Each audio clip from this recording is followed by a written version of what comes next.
Um brinde a mim, a vocês, pessoas novas que chegaram no canal, as pessoas que já estão aqui comigo há um tempo. Hoje eu quero falar de coisas boas. Ai, gente, esse café do Bátio com um cheirinho de chocolate trufado é muito bom. E eu preparei um café para gravar esse vídeo em agradecimento aos novos integrantes aqui do nosso grupo, desse espaço que é todo nosso, desse cantinho que é todo nosso. E queria agradecer, né, porque o vídeo de 25 clássicos para ler em 2025 trouxeram muitas pessoas legais para cá.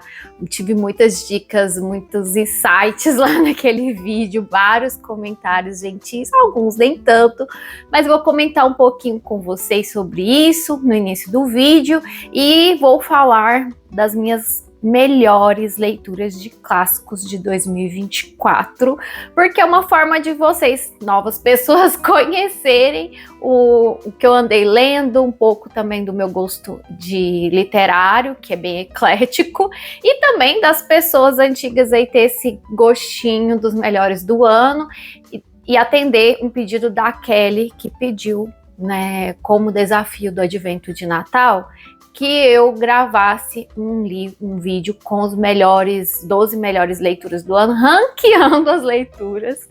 E eu vou cumprir esse vídeo em duas partes. Eu vou gravar esse só de clássicos e depois eu vou gravar um com contemporâneos e mangás e quadrinhos num vídeo só, que provavelmente vai ficar para janeiro.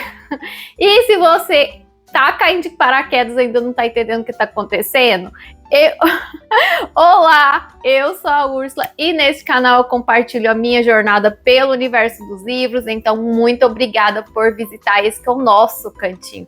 Já se inscreve, ativa as notificações para não perder novos conteúdos, curte o vídeo logo no início para me ajudar na divulgação, compartilha com os amigos e se for comprar, gente, qualquer item que eu citar ou qualquer coisa que você for comprar na Amazon, usa o meu link de associado, porque comprando com esse link que fica na descrição do vídeo, você apoia meu trabalho sem gastar nada mais em suas compras. Eu ganho uma pequena comissão por divulgar o site e os produtos do site, tá? Quer me ajudar ainda mais? Seja membro ou membra aqui, ganhe selos exclusivos, emojis bem fofinhos e também o direito a um grupo no WhatsApp exclusivo para membros. E se você quiser ajudar de outras formas, pode me enviar presentes, tem a wishlist aqui na descrição do vídeo. Também na descrição do vídeo fica a faixa etária indicativa para cada livro que eu cito, é um pedido que vocês sempre fazem e por isso eu coloco com muito carinho para vocês, assim como o link direto para compra. E gente,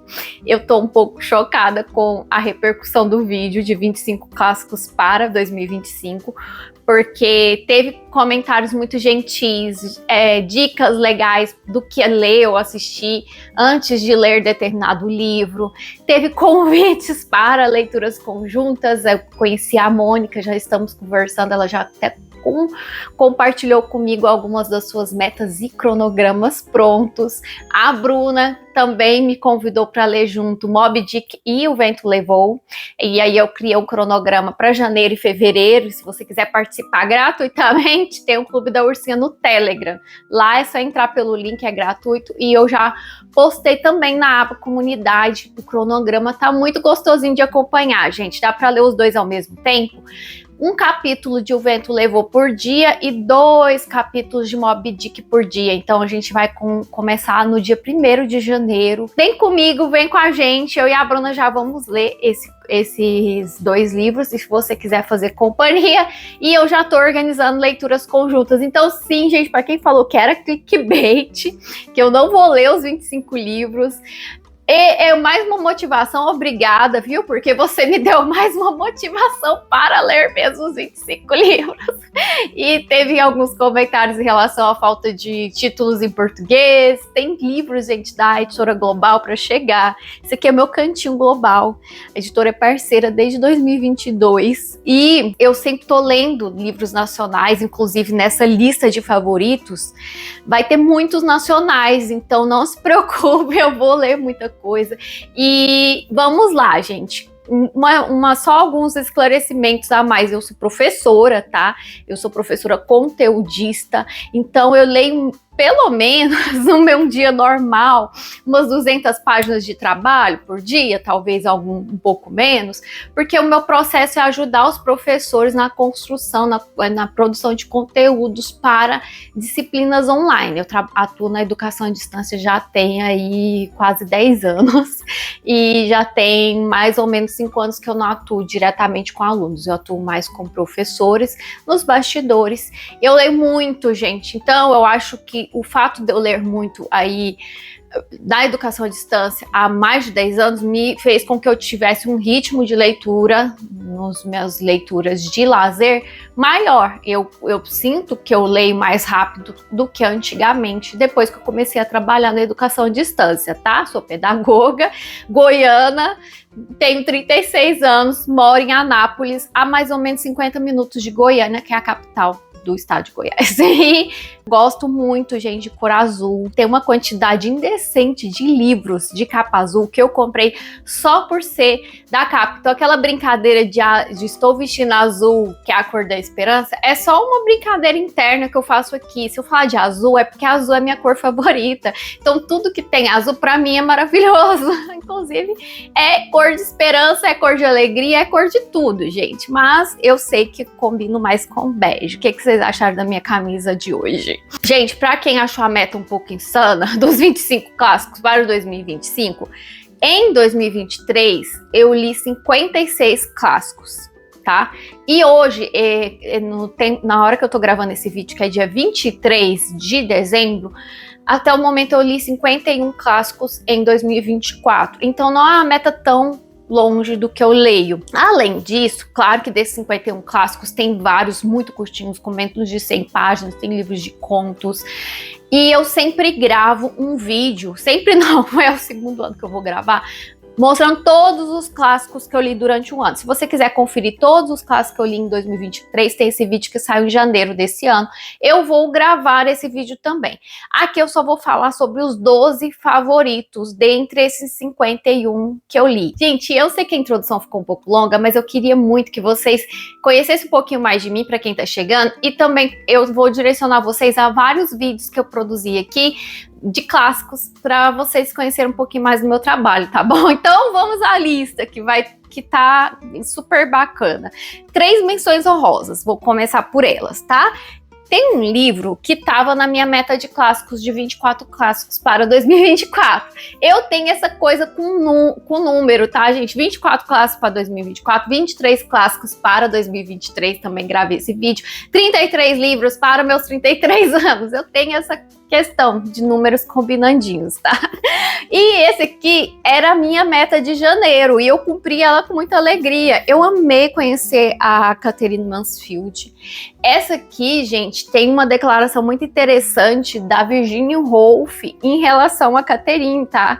A Virginia Woolf escreveu algumas cartas, admirava muito o trabalho, elas tinham meio que uma rixa, não chegava a ser uma rixa, mas algumas desavenças através de cartas, que era o que acontecia na época. E a Catherine, ela escreveu um conto que é muito legal aqui, que é o que dá o título do livro, Êxtase, né? E outros contos. E o Êxtase foi o meu conto favorito. Inclusive, te recomendo assistir o vídeo, resenha, porque tá muito legal. Só porque o livro como um todo não foi um favorito pra mim. Eu gostei do conto Êxtase. Os outros são muito bons. Teve um outro aqui também que eu achei super interessante. Tem A Festa no Jardim, que eu também gostei. O último conto, que é As Filhas do Falecido Coronel, também gostei.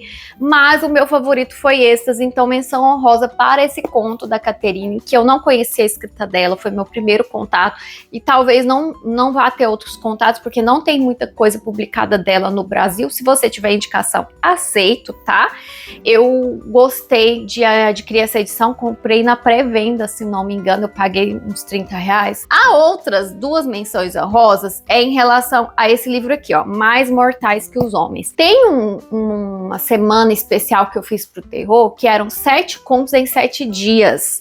E um dos contos que eu li para essa semana foi um conto aqui que é uma história de fantasma da Ada Trevanion, é de 1858. Aquele conto, gente, foi um dos mais elogiados que eu li em voz alta. Eu li o conto inteiro, tá? Peguei bastante da edição, tem muitos efeitos sonoros, torna a leitura mais imersiva. Eu recomendo vocês ouvirem, assistirem um conto, tá muito legal.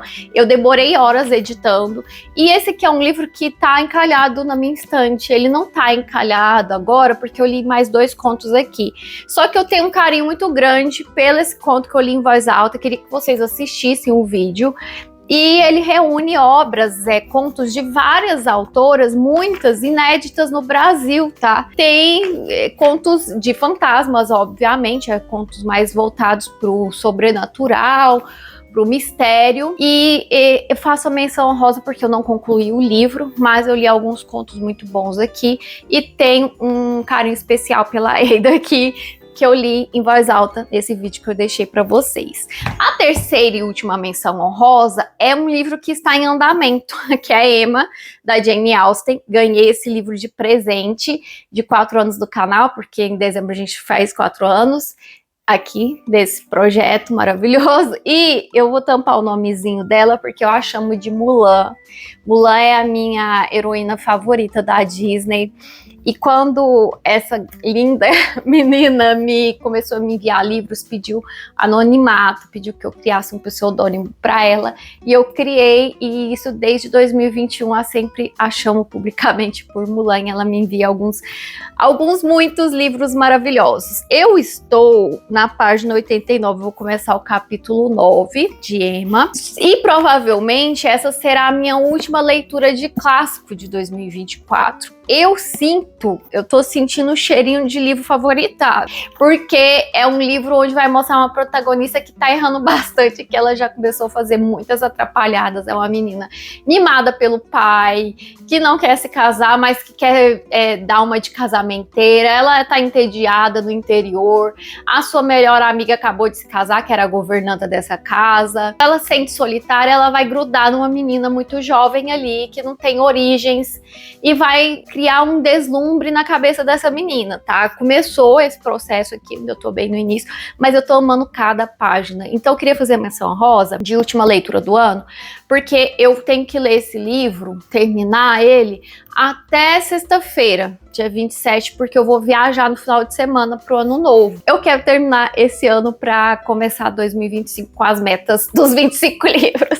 Vou ranquear do menos favorito ao mais favorito. Só que todos os livros que eu citar são 5 estrelas favoritados. Eu dei nota máxima e favoritei. Então são livros que vocês podem ler, que vocês vão conhecer um pouquinho do meu gosto também. Espero que vocês gostem. Vamos ao primeiro oficial, que é o 12, gente. Um livro de poemas da Emily Brontë. Eu amei, gente, esse livro aqui, né? O Morro dos Ventos Uivantes. Eu li ele 2 vezes. Tem um vídeo de 40 minutos falando sobre essa leitura, o quão impactante foi, o quão me marcou.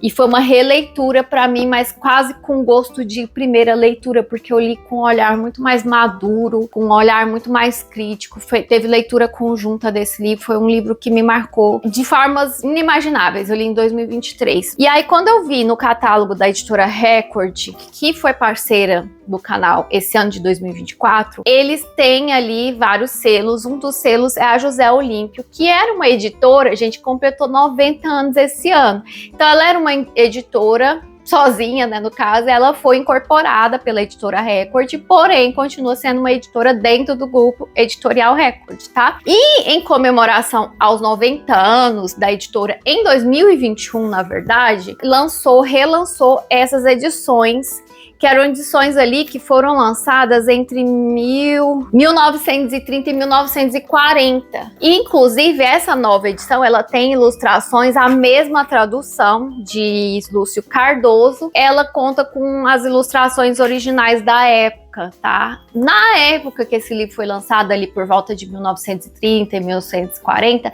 ele era inédito no Brasil, porque esses poemas da Emily foram reunidos ao longo de anos, né? E eles nunca tinham sido traduzidos para o português, e aí o Lúcio fez essa tradução. E o mais interessante, gente, ao ler esse livro, é que eu não conhecia o Lúcio Cardoso, não sabia que ele tinha uma vasta obra, é escritor, dramaturgo, poeta. Também foi uma espécie de ativista, porque ele foi um dos primeiras figuras públicas a se assumir como homossexual. Ele viveu entre 1912 e 1968, tá? E esse trabalho é muito elogiado, esse trabalho de tradução que ele fez aqui. Então, ao pedir esse livro para a editora Record, eu recebi 3 novidades. Eu conheci o Lúcio Cardoso, que eu quero ler alguma coisa dele agora. Eu conheci esse lado poetisa da Emily Brontë e fiquei fascinada por essa leitura. E também da Luz, eu marquei aqui só os meus vários poemas favoritos, e ele dá muita luz aos sentimentos sombrios da Emily, tá? E uma coisa que eu peguei um hábito, gente, esse ano, eu vi uns vídeos de pessoas falando assim sobre por quê, né? O que são feitos dos nossos livros quando a gente morre. E ela contando que ao herdar alguns dos livros da avó dela, ela começou a ler esses livros e ver marcações que a avó fez, escritas, comentários, e que aquilo fez com que ela lesse o livro com outros olhos e lembrasse da da avó dela. E ela falou assim, eu quero fazer isso com os meus livros também, marcar e deixar a minha marca, para que quando eu for, quem pegar esses livros, saiba que tinha uma pessoa lendo ali, saibam ter um pedacinho de mim naquele livro. Eu achei muito bonito, e eu peguei o hábito de escrever meio que um pensamento sobre o livro, não uma resenha, numa das páginas. Então eu vou ler essas resenhas para vocês, resenhas não, essas reflexões, e não falar tanto do enredo, e quando tiver um vídeo eu direciono. Inclusive tem um vídeo curto onde eu recito o primeiro poema, que dá nome ao livro, que é O Vento da Noite. Eu recito parte desse poema, tá? Vale muito a pena essa edição, belíssima, a página muito confortável, grossa, linda, viu, gente? Gente, essa reflexão é de 11 de dezembro, foi quando eu postei a resenha desse livro, tem uma resenha no Instagram, resenha escrita, tá? Um mergulho na melancolia e nos segredos do coração humano. Emily Brontë capta as nuances das emoções como se desenhasse com sombras, criando uma atmosfera inesquecível. Militei toda aqui. Bom, fica a indicação. Se você leu O Morro dos Ventos Vivantes e gostou, leia esse aqui, que é O Vento da Noite. Se você gosta de poemas, leia Emily Brontë, porque esse é um tipo de poemas que raramente eu vejo. São poemas mais sombrios, tá? Ideais até para ler no Halloween. E fica a indicação para vocês. Aí, como 11º, eu coloquei o 15. A Raquel de Queiroz foi uma autora que eu conheci esse ano. Eu não tinha lido nada dela. Aí eu fui apresentada as crônicas, melhores crônicas, que eu recebi da editora Global. Esse em específico, eu também é da editora José Olímpio, e eu recebi em parceria com a Record, né, com a editora Record. E, gente, é uma edição muito bonita. Esse daqui é um surpreendente, porque vai falar do sertão de uma forma muito mais leve. Ele tem as nuances de muita dor, tristeza, toda aquela seca. Vai retratar a seca de 1915, que foi terrível. Por isso o livro chama o 15. Mas é um romance de estreia da Raquel. Ela publicou esse livro com 20 anos de idade. Então tem um frescor da juventude, uma esperança da juventude.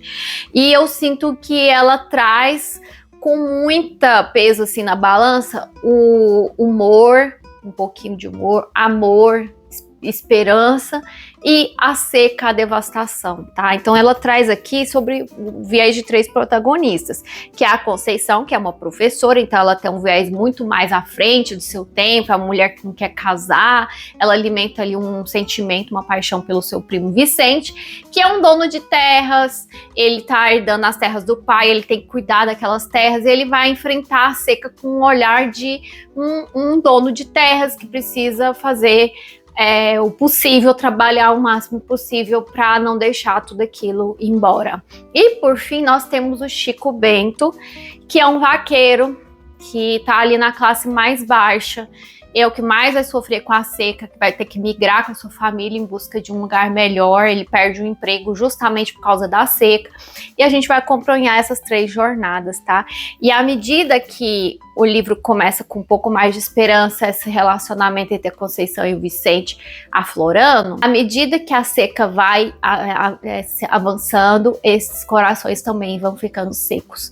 E ela retrata isso com muita maestria, de verdade. E o mais interessante é que quando ela publicou esse livro, em 1930, e ela vai retratar uma seca que ela não viveu necessariamente, né? Porque ela nem era nascida ou era poucos anos nascida, e isso é impressionante, né, porque ela vai retratar de acordo com o que ela passou a vida inteira ouvindo, que foi uma seca terrível. Os familiares, vizinhos vão dar ali o pano de fundo para que ela construa essa história, né, através dessa contação. O que eu escrevi aqui, entre algumas anotações, esta obra nos transporta para a seca do Nordeste, onde a luta pela sobrevivência revela resiliência e tragédia humanas. Ai, gente, eu amei isso aqui. Eu fiz resenha pro Instagram também, vai lá conferir. Meu Instagram é @leituras_da_Úrsula. Agora vem o 10º com Fernando Pessoa, Livros do Desassossego. Gente, aqui a Teresa Rita Lopes, que é uma estudiosa portuguesa, ela vai fazer um trabalho de pesquisa dela, foi em relação às obras do Fernando Pessoa. O Fernando Pessoa, gente, ele publicou só um livro em vida, que foi Mensagem. Esse livro aqui foi póstumo. Quando o Fernando Pessoa morre ali muito de forma abrupta, resgatam no apartamento onde ele vivia um baú cheio de escritos. E aos poucos, reunindo esses escritos, percebe que ele estava construindo uma obra-prima chamada Livro do Desassossego. E o Fernando Pessoa, ele tinha uma coisa que ele praticamente não criou, mas ele fortaleceu a questão dos heterônimos, né? Que eram uma espécie de pseudônimos com alter ego. Né? Então ele criava pseudônimos para si, meio que se fragmentava. Só que esses pseudônimos não eram só um nome para não falar que era do Fernando Pessoa, eram personalidades, tinham personalidade diferente, até a escrita dele mudava dependendo do heterônimo que estava assinando aquela obra ou aquele poema. E a Teresa achou por bem dividir o Livro do Desassossego em 3 partes, porque ela considera que 3 heterônimos escreveram esse livro. 3 heterônimos, sendo que são todos personalidades do Fernando Pessoa, tá? Então tem aqui o Vicente Guedes, o Barão de Teve, e o Bernardo Soares. O Bernardo Soares eu acho que é um dos mais conhecidos, tá? Mas esses 3 heterônimos são os mais famosos do Fernando Pessoa. Ela dividiu o Livro do Desassossego assim. E o que é o Livro do Desassossego? São recortes, pensamentos, crônicas que ele escreveu ao longo da vida e que elas encontraram nesse baú, que as pessoas encontraram. Eu comecei a marcar com essas estrelinhas, elas amassaram, mas eu marquei muito, tá? Esse livro tá todo marcadinho. Ele é um livro que eu levei mais de 2 meses para ler, porque, como vocês podem ver, são fragmentos, inúmeros fragmentos da alma do Fernando Pessoa. Ele derrama tanto sentimento aqui que é até difícil assim respirar quando você tá imerso nessa leitura. É algo muito visceral, sabe? Eu fiz também resenha pro Instagram. É póstumo, né? Então assim, mas não é um clássico, porque eu acho que ele começou a ser publicado, a primeira edição de O Livro do Desassossego ali por volta dos anos 70, 80. Só que ao longo dos anos, gente, o Livro do Desassossego ele já foi reeditado. Então você vai encontrar no mercado várias edições de Livros do Desassossego. Essa aqui é uma das mais recentes, né? Mas tem outros estudiosos que tiveram acesso a esses manuscritos do Fernando Pessoa e que tiveram outras interpretações.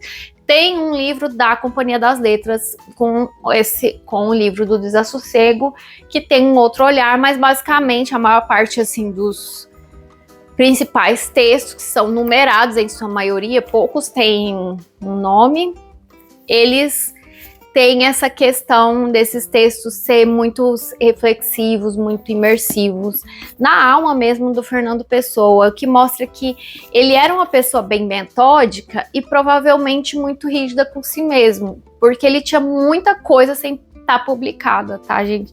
Maravilhoso, tá?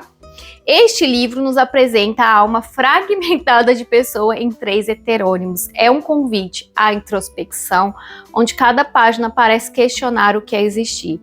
É como se cada fragmento fosse uma peça de um quebra-cabeças existencial.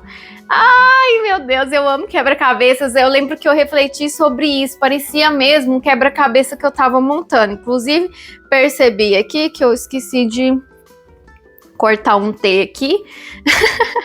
Vamos corrigir a nossa própria escrita, né? Aqui é o fragmento. Fosse uma peça de um quebra-cabeças existencial, convidando-nos a decifrar os enigmas da vida e da identidade. Gente, se alguém pegar o meu livro para ler, caso eu vá dessa para outro lugar, a pessoa vai ter dificuldade em decifrar a minha própria letra. Porque às vezes eu tô ali com sentimentos à flor da pele e eu escrevo muito mal à mão, tá? Eu sou canhoto, tenho licença poética para isso. Aí, gente, que é o 9º, eu coloquei Inferno, do Dante. Esse aqui, gente, eu li esse livro, vou pegar o quadrinho para você. Eu li o Inferno só por causa desse livro aqui, que é uma história de crime e poesia. É uma história real de crime e poesia. Gente, aqui vai ter um homem que ele vai parar na prisão e simplesmente o que vai salvá-lo ali de toda a introspecção, de todo o atormentamento da cabeça dele é Inferno de Dante. Um colega dele de cela vai ensiná-lo a ler. Vocês vão ter que ler para entender por que ele tem que ser ensinado a ler, tá?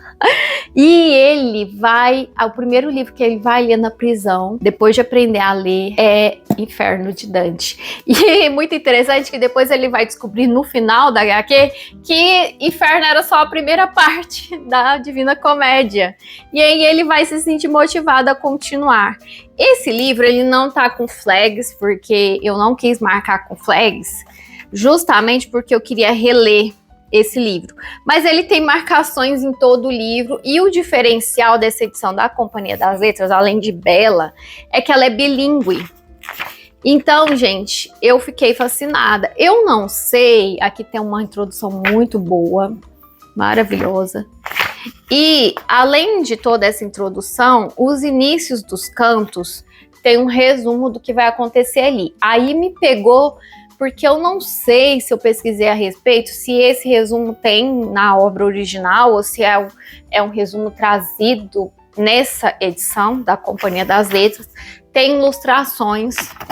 E aí, aqui tem o texto original em azul e o texto traduzido. E ele foi traduzindo, gente, pelo Emanuel, o Maurício e o Pedro. Foram 3 pessoas trabalhando nessa tradução. Dizem que é uma das melhores traduções, mas eu acho que não só porque é uma das melhores traduções, e foi premiada, tá, essa tradução, como também traz o original. Então, se você tem intimidade, eu acho que é com o italiano, você vai conseguir ler no original também. Então, é uma edição que te acalenta com isso, né? Muito bela. E eu não marquei com flags porque eu vou reler. E a minha reflexão aqui, eu comecei esse livro, gente, dia 8/1 de 2024. E eu terminei ele de 28/6. Então foi um livro que me demorei para ler. Dante construiu um mapa de sofrimento humano. Esta jornada pelo inferno não é apenas uma viagem alegórica, mas uma reflexão profunda sobre culpa, redenção e o poder das escolhas. É muito interessante porque Dante começa perdido ali na floresta, ele vai encontrar Virgílio, vai começar essa escalada, essa descida ao inferno, e lá tem muitas personalidades. Eu acho que é o mais difícil desse livro, porque o autor, ele não fez esse livro para ser difícil. Ele, na verdade, escreveu numa linguagem que inclui muitos palavrões. Inclusive, tem algumas pessoas que criticam traduções que refutam esses palavrões e contornam, sendo que a obra original é para ser uma obra para o povo. Ele escreveu essa história para ser pro povo,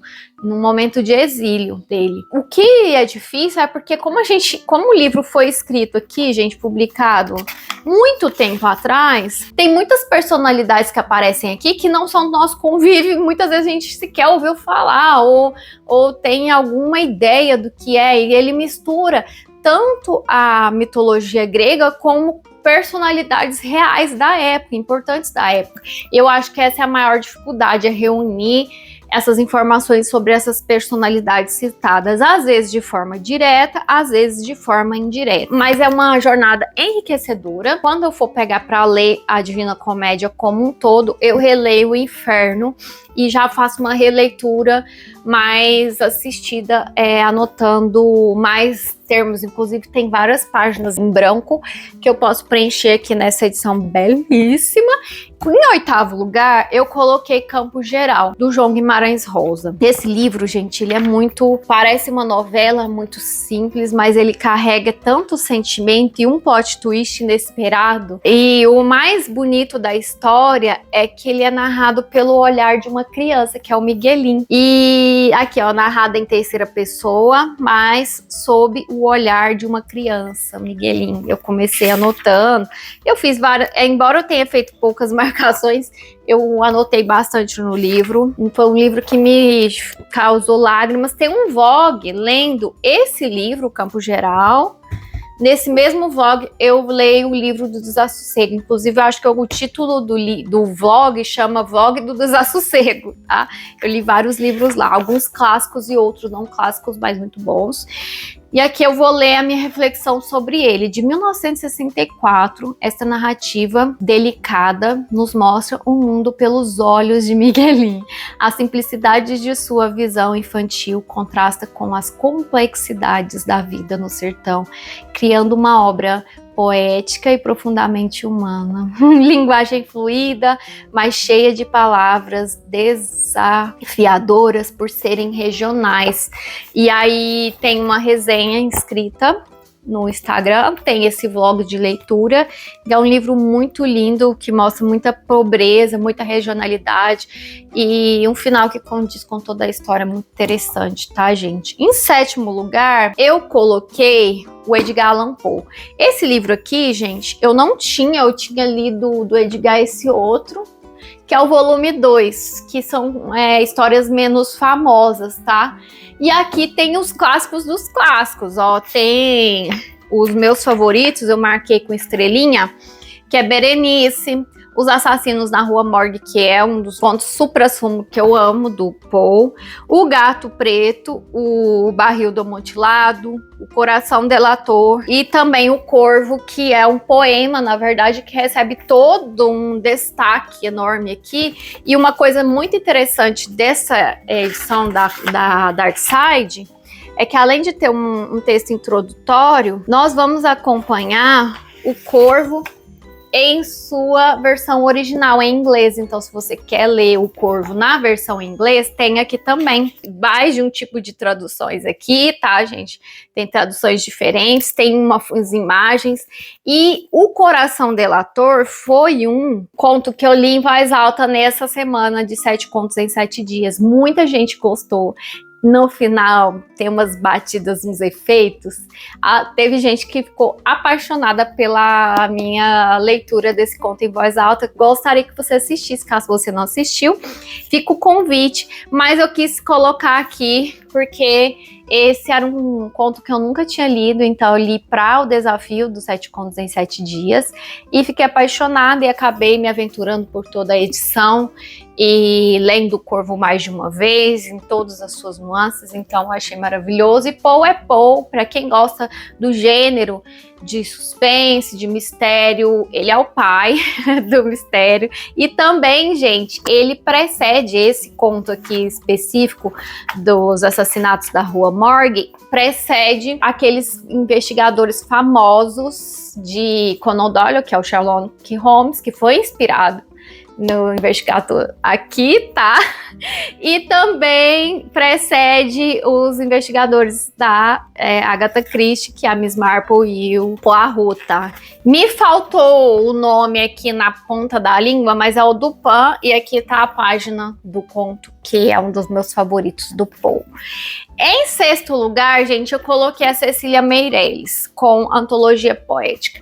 Quando eu peguei esse livro, eu não sabia que era uma reunião feita por ela mesma, tá? Em 1965.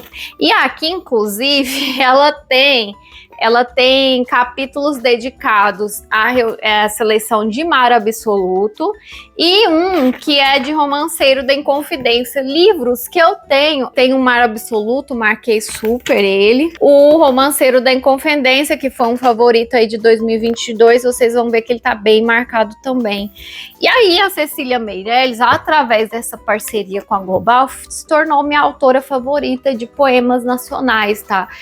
Esse livro mostra muita emoção, muita intensidade. Ela tinha um jeito de escrever poemas que beirava a musicalidade, ao mar profundo. Ela amava azul também. E ela amava essa sensação de infinito que o mar trazia. Ela amava viajar. E eu acho que é por isso que eu me conecto tanto com a Cecília, porque os poemas dela sempre trazem essa coisa, um tom melancólico, mas ao mesmo tempo de esperança, de resiliência.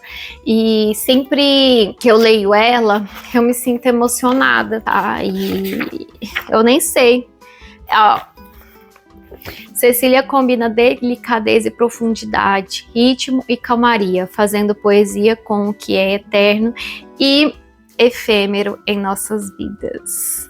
É como se eu estivesse olhando o espelho da alma dela, lendo esses poemas. Muito bons, viu, gente? Muito bons. Fica aqui, caso você não tenha nenhum livro da Cecília, adquira uma Antologia Poética. Mas se eu fosse falar para você começar e quisesse adquirir outros, eu indicaria Mar Absoluto. Tenho Cânticos também, que tem essa musicalidade mais pungente, inclusive essa edição tem a própria letra da autora, tá? E muito interessante.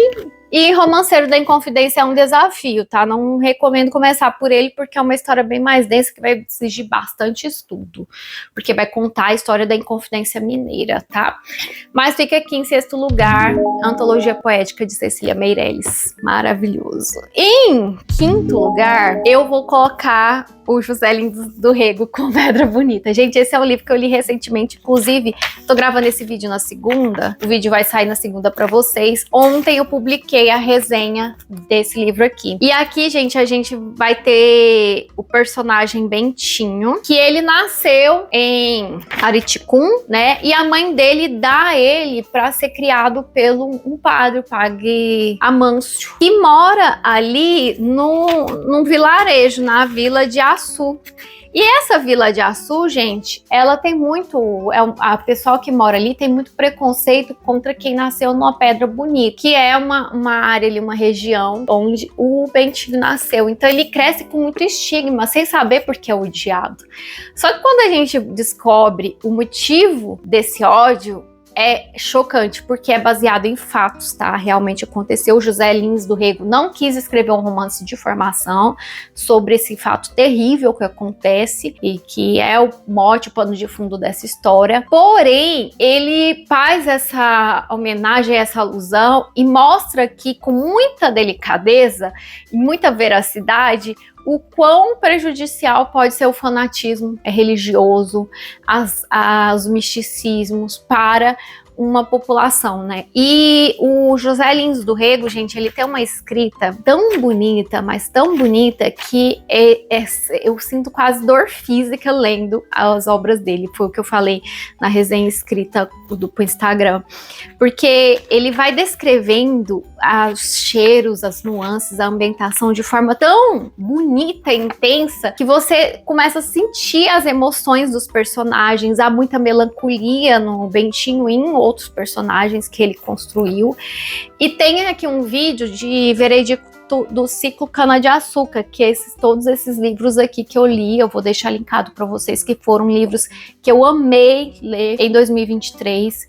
Esse ano eu ainda não tinha lido nada do José Lins, mas eu tinha essa preciosidade guardada, que é uma duologia, o ciclo do cangaço, né? O ciclo do cana-de-açúcar, eu tenho aqui o vídeo, e esse que é o ciclo do cangaço. E eu ainda não li o Cangaceiro, vai ficar para janeiro, tá? Porque é um livro que vai exigir de mim, porque aqui também tem como pano de fundo partes da família do Bentinho, né? Vai estar envolvido com cangaceiros, tá, gente? Aí tem mais esse mote para ele ter que lidar, e é muito bonito. Eu não sei como descrever o quão bela, aqui é a Vila de Aço, o quão bela é a escrita dele, tá? Mas maravilhosa. Eu li esse livro em uns 5 dias porque eu queria anotar e pesquisar mais sobre os eventos históricos.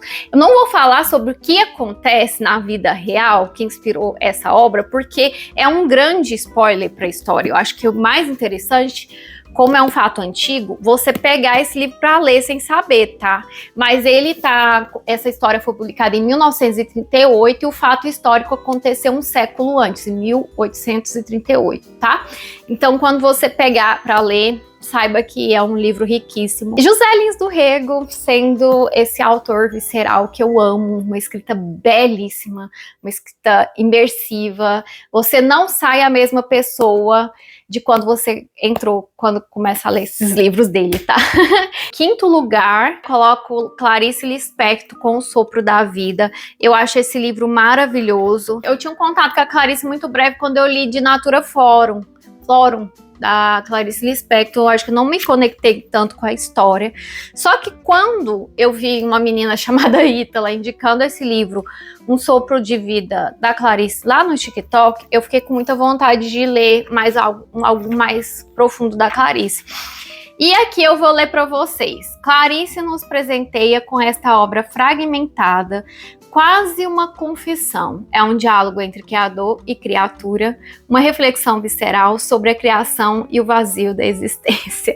Essa reflexão é do 4/6, eu coloquei ursinha, porque é meu apelido, e às vezes eu ponho aqui. Gente, na verdade, nós temos a Ângela e tem aqui o autor. E a Ângela tá conversando sobre várias reflexões, então faz uma alteração entre as narrativas, mas é basicamente um livro de metalinguagem. Ele conversa com o leitor, ele conversa entre si, eles quebram ali a 4ª barreira, a 3ª camada, algo assim, tá, gente? É muito impressionante, tem umas partes belíssimas de reflexão. Existir me dar às vezes tal taquicardia. Eu tenho tanto medo de ser eu, sou tão perigoso, me deram um nome e me alienaram de mim. É uma reflexão muito profunda sobre o nosso eu, sobre como a gente se relaciona com o outro, com o mundo, com a nossa existência. É muito, muito legal esse livro. Eu não tenho palavras, porque ele, como é um livro muito reflexivo, se eu for falar de tudo que eu refleti sobre o livro, eu vou entregar o que vocês vão encontrar aqui. Eu entrei para esse livro sem saber muita coisa. Eu acho que foi por causa dessa frase, ó. Minha vida é um reflexo deformado, assim como se deforma num lago ondulante e instável o reflexo de um rosto. Imprecisão trêmula. É isso. Leiam por base nessa citação. Vou citar Ivan Turgenev, Pais e Filhos. Essa tradução belíssima da Companhia das Letras do Rubens Figueiredo. Gente, eu deixei até separado aqui, porque embora o Rubens Figueiredo tenha sido premiado por Guerra e Paz do Tolstói, que tá ali no fundo, eu acho que ele faz um trabalho magistral aqui do Alexander Pushkin e Eugene Onegin, porque é um livro de romance em versos. Tá muito marcado, vocês podem ver. E o primeiro contato que eu tive com Ivan Turgenev também foi com uma tradução de Rubens Figueiredo, que foi Primeiro Amor. Tem um vídeo aqui curtinho sobre Primeiro Amor que eu li no desafio de 7 livros em 7 dias. Então, quando eu peguei esse livro para ler, eu achava que seria um pouco mais tranquilo. Só que ele é um livro muito reflexivo. Ele vai abordar uma parte da história da Rússia que nem o Ivan Turgenev imaginou que ia causar tanta confusão esse livro, porque ele vai abordar sobre diferenças culturais entre pais e filhos, né? Aquelas diferenças geracionais. Então, no século XIX, tem uma parte da população da Rússia, da aristocracia, que nasceu ali nos anos 40, e seus filhos, que nasceram a partir dos anos 60, têm outra imagem, está acontecendo muitas revoluções. O sistema de servidão tinha sido encerrado, que era muito semelhante à escravidão. Os jovens, eles têm um pensamento muito mais progressista aqui, e os pais, eles estão ainda muito conservadores e não acostumados com todas essas mudanças. Aqui vai entrar, então, Arkady é um jovem estudioso ali, que está estudando, que vai para casa visitar seu pai Nikolai, que ele era viúvo, mas se envolveu com uma jovem ali, bem mais jovem, da idade do Arkady, praticamente eles têm um filho, então o Arkady tem um irmãozinho novo que ele nem sabia que existia. Só que ao voltar para casa, ele traz consigo um amigo e mentor, que é o Bazarov. E, gente, aí que entra a confusão, porque a gente acha que o Arkady e o Nikolai vão ser os protagonistas nessa relação de pai e filho, mas o grande protagonista é o Bazarov, que é um niilista, que é contra qualquer convenção, contra qualquer regra.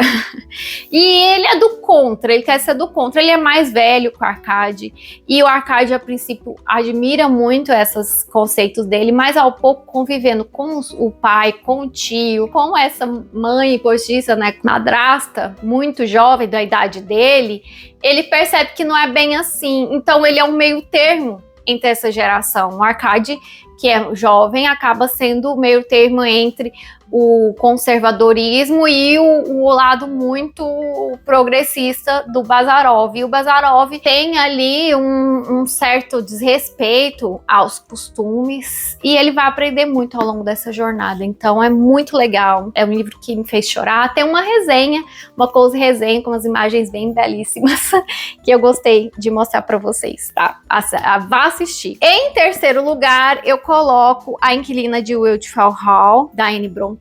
Eu acho que esse livro é um livro excepcional, né? Um livro maravilhoso, que eu não conhecia a Anne, gente, e o fato da gente não conhecer tanto ela, das três irmãs Brontës que publicaram livros, é justamente por culpa da Charlotte. A Anne vai escrever algo muito tabu para a época. Esse livro é publicado em 1848 e quando a Anne morre, ele causa muita polêmica na época que ele é publicado, porque ele vai falar sobre temas que não se comentava, as pessoas colocavam debaixo do pano. Temas são esses, gente, são temas relacionados à servidão que a mulher tinha que ter em relação ao marido e às questões de violência doméstica, abuso de autoridade que as mulheres sofriam dos maridos, dos pais, dos irmãos, porque elas dependiam financeiramente de um homem da família. Elas não podiam herdar terras, elas não podiam trabalhar muitas vezes, principalmente se fosse uma membro, uma pessoa, uma mulher fosse da aristocracia. A única forma dela ascender socialmente era se casando. Começa com a Ellen chegando a um vilarejo, a casa de Wiltshire Hall, essa mansão, com um filho, e ela tá se escondendo de alguma coisa do seu passado. Então ela tem um passado. E o jovem ali, que vai se interessar por ela, que vai ser o mocinho da história, que não sei se é mocinho assim, tá? Ele vai acabar tanto futricando que vai descobrir a história por trás da Ellen, tá? Ela mesma vai se sentir necessitada em contar a sua história porque ela acaba se apaixonando por esse jovem. E é uma história horripilante e mostra o quanto a mulher naquela época não tinha voz. Então, um livro de denúncia mesmo, uma denúncia aberta, não velada, como os livros da Charlotte. É um livro muito visceral que me fez chorar, porque eu tenho gatilhos com violência doméstica, né, com abuso, e eu fiquei muito impactada por essa história, então acho que ele tinha que estar no meu top 3. A autora traz tons de censura também às mulheres que são impulsivas e fazem um casamento mal feito. Tem que ter muito cuidado ao escolher seu marido, porque não era uma opção separar na época, mesmo porque ela morreria de fome, já que ela não tem direito a nada. E tem a questão do filho também, tá? Tem todo Gente, eu tô tentando escorregar para não dar spoilers, mas a reflexão fica: narrativa visceral sobre a liberdade e a coragem de uma mulher que ousa desafiar as convenções. É um grito de resistência, de socorro contra as opressões do patriarcado. Leiam, é um livro maravilhoso. E aí eu quero ler. Esse livro foi publicado depois de Agnes Grey, porém eu vou ler a Agnes Grey só em 2025. E eu recebi esse livro em parceria com a Princípios. Obrigada. E agora vem ao top 2. Gente, Shakespeare, esse ano foi o meu hiperfoco, tava em Shakespeare. Eu li 5 obras dele e tem 2 favoritas. Eu não consegui escolher uma, porque uma é a favorita em história e a outra em edição. Essa edição aqui que eu recebi da Darkside, eu pedi para eles me enviarem a edição. Ela vinha, gente, com uma luva aqui, mas essa luva se rasgou. Eu não queria perder a luva, mas ela vem assim. Esse livro vai falar justamente sobre um assunto que linka muito com isso aqui, tá? Porque aqui nós temos o Otelo, que ele tá muito bem de vida, tá? Ele tá ali, é um general muito bem conceituado, ele se casa com Ofélia, mas ele vai ser mordido pelo ciúme, pela sementinha da mentira e do ciúme. E ele vai fazer coisas horríveis aqui. E o diferencial dessa edição, gente, é porque ela é toda ilustrada pelo Julian Deval. Ela tem uma introdução, ela tem tradução do Enéas Tavares. É uma edição muito especial. E eu fiquei feliz em ler na edição especial, porque ela enche os olhos, a tradução tá boa também, não acho que a tradução perca. Se bem que eu não cotejei, mas eu gostei de ler. Nessa tradução, as imagens do Julian são perfeitas, então eu recomendaria sim comprar essa edição e conhecer essa tragédia.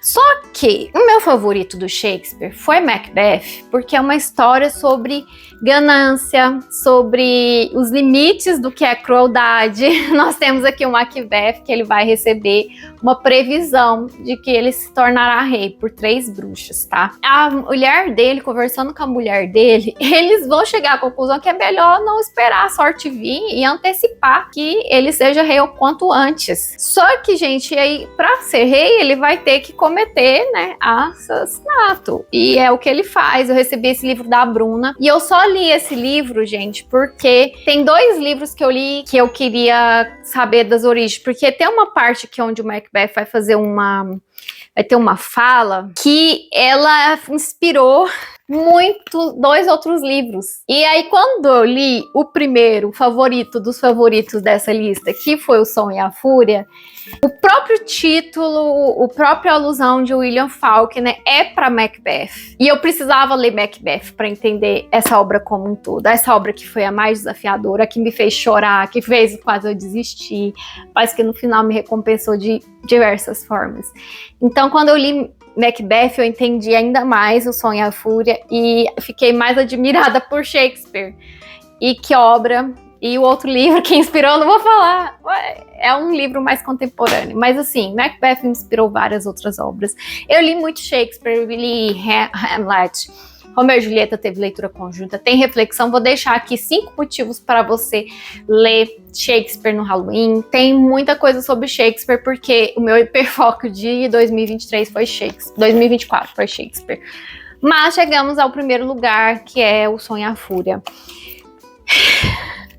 Gente, que difícil ler esse livro. A história é dividida em 4 capítulos. O primeiro capítulo conta a história toda do livro. Só que sob o olhar de uma pessoa, que é o Benjamin, que ele tem alguma questão mental, tá? Ele vai narrar em fluxo de consciência, misturando passado, futuro, presente. E a única forma de você descobrir em que fase que ele tá falando é prestar atenção aos criados que cuidam dele, porque ele precisa de cuidados. Então, cada criado, cada nome dá o tom daquela narrativa. Então, se fala do Luster, é o presente, é a fase adulta, que ele tá com 33 anos. Se fala do Vert, quando ele é a infância dele. Se fala do TP, é a adolescência. E aí, o Benjamin, ele conta toda a história no primeiro capítulo, só porque você não entende. E aí você vai chegando aos outros membros da família, aos irmãos. Então, o segundo capítulo é contado pelo Kent, que é o irmão mais velho do Benjamin, ele é o mais novo e é o mais inteligente, é o que vai estudar em Harvard. O terceiro capítulo é o Jason, que é o filho ali que é renegado, ele se sente injustiçado, porque todos os recursos ou vão pro Kent estudar, ou vão para os cuidados do Benjamin, ou então vão para a Cad, que é a única filha dessa família, que é a Compson. E o quarto e último capítulo é pelos olhos da mulher mais sensata dessa história, que é a Dilsey, que é uma mulher negra criada dessa família, tá? E ela vai acompanhar toda a jornada dessas crianças desde a infância até a fase adulta. E ela protege muito a Cad, que é a grande protagonista do livro, embora não tenha um capítulo para ela. Tudo permeia em volta dela. Os acontecimentos, é tudo sobre essa menina, mas não é só sobre ela, na verdade sobre a decadência dessa família sulista. É um livro, gente, que vai começar ali abordando de 1928, os inícios dos anos 1900, mas que é um reflexo da guerra sulista, da sucessão que ocorreu nos Estados Unidos. A Guerra da Sucessão foi uma guerra que aconteceu entre o sul e o norte do país para o fim da escravidão. O sul era a parte mais conservadora e o norte a parte mais progressista. É o norte que vai ganhar. Porém, essa vitória, ela vem com muita amargura, porque os negros não se libertaram de uma hora para outra, não pararam de sofrer preconceitos. Até hoje ainda existem bairros destinados a pessoas negras lá nos Estados Unidos, embora isso não seja mais uma coisa tão pungente, mas por muitos anos sequer uma pessoa negra podia usar o mesmo banheiro que uma pessoa branca. Aqui vai falar sobre a decadência dessa família sulista, que é muito conservadora. E a figura do Jason, que é o terceiro capítulo, mostra muito racismo, muito preconceito, todo tipo de preconceito concentra nessa pessoa e mostra e reflete essa decadência dessa família. E a decadência já começa pelo primeiro capítulo, porque é tudo muito fragmentado, existe uma relação de tempo, e eu acho que essa brincadeira, não sei se é uma brincadeira, esse jogo do tempo que o autor faz aqui, tanto na fragmentação da cabeça do Benjamin, de ir ao passado, voltar ao presente e ir para a adolescência, essa elasticidade do tempo, como na questão da movimentação que ocorria na época da industrialização, que estava acelerando os processos e diminuindo o tempo de certas coisas, sabe? É muito louco. Enfim, desafio, eu tive que ler esse livro 3 vezes, porque não dá para ler uma vez só, gente. Você tem que ler o primeiro capítulo, aí você lê o segundo, volta pro primeiro. Aí você lê o terceiro capítulo, volta e relê o primeiro e o segundo. Aí você lê o quarto capítulo e relê o primeiro, o segundo, o terceiro e o quarto capítulo. E aí você chega no apêndice, que foi publicado pelo autor em outras edições. Na primeira não tinha esse apêndice, mas é um apêndice que vai contar a história dos Compson, de 1699 a 1945. Ele fez isso a pedidos ensandecidos dos leitores que não compreenderam toda a história ou então que queriam saber mais da família, tá? Desde a sua ascensão até a decadência, porque esse livro já começa com a decadência. Então é uma leitura que eu fiz 4 vezes, né? Leu o primeiro capítulo, leu o segundo, volta pro primeiro capítulo. Leu o terceiro, volta pro primeiro capítulo. Leu o quarto, volta pro primeiro capítulo. 3 vezes. 3 vezes lendo esse livro, desesperada, para até eu descobrir o mote, até eu entender. Quando eu entendi, abriu uma coisa na minha cabeça chamada perfeição. Bom, gente, eu espero que esse vídeo ficou longo, eu já tô vendo que ficou enorme, mas eu espero que tenha agradado vocês as minhas leituras. Me conta aqui se você quer o vídeo, né, de todos os clássicos, vou ser mais sucinta nesse, que eu li em 2024, pra você conhecer um pouco mais de mim. E Feliz Natal, porque eu tô publicando esse vídeo no dia 23, Feliz Natal, Feliz Ano Novo. Ah, e me conta aqui quais foram os seus favoritos de 2024. Pelo menos um favorito, porque vai servir de indicação para as minhas próprias leituras próximas. Beijo, tchau!